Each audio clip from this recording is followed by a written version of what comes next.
sure, guys, all what you can think of, when can I have my drink? So I'll make it short and sweet, I promise. So, and especially that Chris probably already covered quite a lot of things that were in my presentation, so I have to improvise a little bit.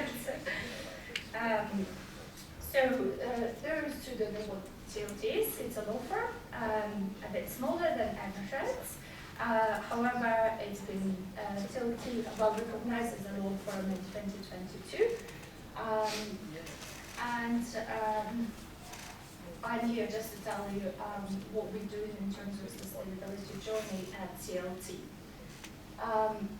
So, in terms of overall supply chain, as Aviva, we committed to become net zero by 2040, which is quite an ambitious target. But I think partly we all say, oh, it's climate, but of course, companies are conscious, well, if I don't become that, it becomes, I'm less competitive, I'm less to run the business, so basically it drives your revenue generation. So as James was saying, it is a top agenda for the businesses to become sustainable, not just for our consciousness and the climate, but revenue generation. So what TLT has promised to its clients and in terms of climate that they will become net zero 2040, which meant reducing scope 1 and 2 by 80% by 2030 and by 90% by 2040, and 47% of it in scope 3 in supply chain management, which sounds quite a lot. And what have we been doing? And scope 1 and 2 is moving to green offices to start with, which I'm sure quite a few companies have already done. So we are mainly UK based, but we have moved our Glasgow office, for example, to Cadworks, which is first net zero building in Glasgow. That already helps in itself to reduce scope 1 emissions.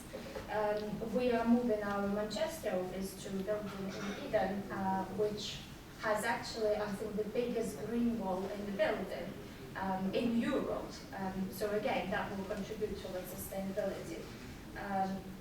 Not only that, they were also all designed with the view of agile working. Obviously, after COVID, everybody moved to working from home, and TLT is one of the firms that does not mandate how many days you have to be in the office. You may come to the office once a month, and all the offices have been designed with a view of that. So basically, all the spaces, design with a view on how do we reduce our carbon emissions. Things like circular facilities and IT management. So each company, I'm sure already is doing it, but if not, think what do you do with your home working equipment when you send your screens to people who work from home? Do you get them back? Do you recycle them? What do you do with laptops? Do you recycle them? What do you do with waste management? Does the waste and management companies manage it properly in terms of how they can help you to reduce your sustainability? And that goes back to working collaboratively with your suppliers, basically. 100% renewable energy, which I think is not news to anybody because quite a few businesses are on this, and offering as employee benefit things like electronic vehicles. And somebody already mentioned that, what, Chris, I think in your quiz was, what is actually helps to reduce your carbon emissions? Well, electronic vehicles comes as point number one on the agenda. So that's in terms of general approach of TLT. And then, of course, TLT is saying they're going to reduce their supply chain, scope 3 emissions by 47% by 2030. And a part of it, a big part of it is supply chain emissions. Interesting I know law firms like to differentiate themselves from other businesses, and so does TLT. But what's interesting is when we say supply chain, a lot of our suppliers are service suppliers, so when you look at product suppliers, you can basically quantify the data, what the emissions are. But when you say service suppliers, how many of you does know how to quantify that emissions rather than base it on spend data at the moment, which is actually, how accurate it is in terms of your calculation of supply chain emissions. So slide will just show basically that companies doing quite similar things, like at Aviva, what we do with TLT. So we embedded sustainability into our sourcing procurement, and that's embedded in our tendering and the way how we do tendering. That's embedded in our supplier due diligence, in our supplier contracts, our supplier code of conduct. That would, and then on the next slide, a bit of a snapshot. Please don't try to read what's in that table. That wasn't the intention. But just to tell you a little bit of background, and I think it goes back to having a modern sourcing approach. So when I joined TLT a year ago, our suppliers were kind of due diligence limited to what their data protection looks like. And that was it. And actually we haven't had a visibility of 80% of our supply chain overall. Plus on top, law firms for some reason tend to exclude suppliers that do work directly to clients. So they call them, oh, they're legal suppliers, they do work for clients. They actually fall outside of the scope. Well, actually, no, let's start educating lawyers, and there are some lawyers in this room today. But, you know, it's basically when you go back to manufacturing is your direct procurement and indirect procurement. So legal suppliers would be your direct procurement for services, and all your IT facilities would be almost like your direct, indirect procurement to support operations. So we had to go, that's still undergoing transformation in terms of how we treat suppliers. Then the next challenge was, how do we make it more modern, agile, sustainable? And so we extended our suppliers due diligence and started educated all the stakeholders within the business that it's not just about data protection and information security, it's about equality and diversity of suppliers and their supply chains, anti-bribery, modern slavery, business continuity, what do they do, what do they put in places. And in terms of sourcing, we have obviously embedded it in our supplier due diligence. And I know some of you may probably go, oh, this looks very stringent, what's your scoring criteria? But that obviously just the basics. And we actually run, at the moment, selecting our finance management software. And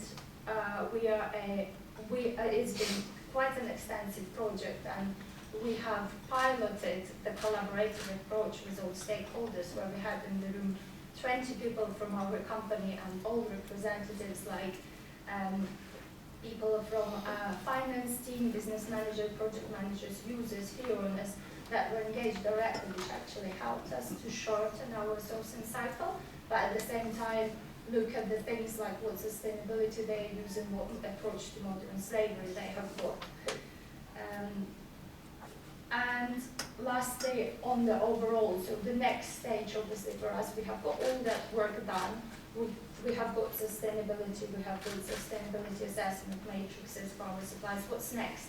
Well, next is, how do we improve supply chain sustainability? At the moment, we only can act on the data based on the spend. So the approach TLT is taken is 20% of suppliers are 80% of your emissions. That is obviously spend driven. We have contracted with a sustainability software provider, name of whom I will not be disclosing just for now because we haven't gone public.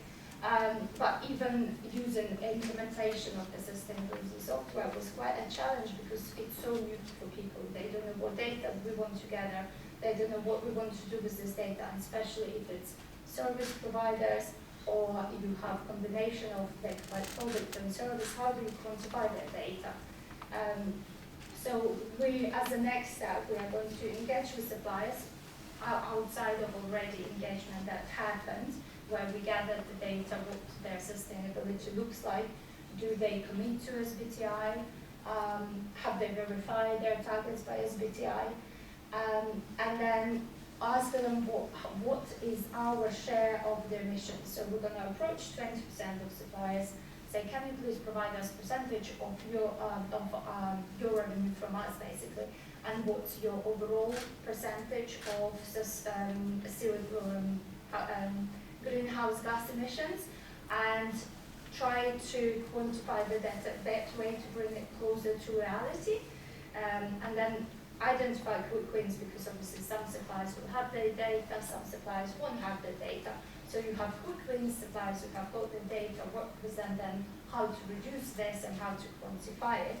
And then the next tranche of suppliers, those who haven't done anything. And you won't believe it, but I think 80% from suppliers that we engaged with questionnaires were like, why are you asking us about sustainability? This is not relevant to us. We are a software provider.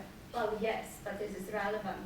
But I think we still hit the wall with old traditional silos, like we're not manufacturing, so we are not contributing towards greenhouse gas emissions. But so it's that mind change piece of work with your suppliers internally, and collaboration is the biggest piece of work, I think, because in our company we have got a sustainability team who works really hard on this and works overall, and then we have got procurement that helps them on supply chain engagement. And same collaboration, so we actually, on the next phase, going to involve our ops board at the higher level and saying, this is what our supply engagement plan looks like. We have got some challenges, suppliers like your chambers, and again, legal firms in this room will know what that means. Chambers would not know, why do we need to calculate greenhouse emissions, so how do we go about this issue? Well, let's engage with fee earners within the company, let's collaborate with legal groups and make them a part of this journey, not just towards Scope 1 and Scope 2, but Scope 3 emissions as well. But as James said, or was it Chris, I think, so we haven't got that, how do we quantify the data yet, and I think whoever gets on that market will be the winner. And that's it from me for today. Thank you.